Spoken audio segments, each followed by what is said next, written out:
मचा दिक्तेल सोलमा निरपा हुँदै हाम्रो सगरमाथा हिमाल अनि दोर्पा यो मुनिबाट देखेको रतनछा अनि लामाखु सेकुवा चखेवा डाँडा कस्तो राम्रो देखिरहेको छ हिमाल भने ल हेर्नुहोस्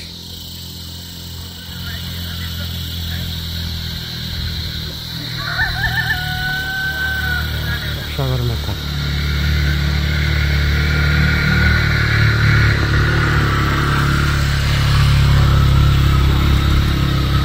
यो मुनिको चाहिँ रतनछा यो रतनछा पारीको दोर्पा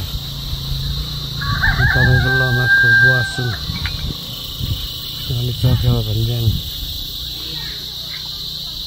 कस्तो राम्रो देखिएको छ भने हिमाल हेर्नुहोस् त्यो माने भन्ज्याङबाट चाहिँ लिएको तस्बिर है।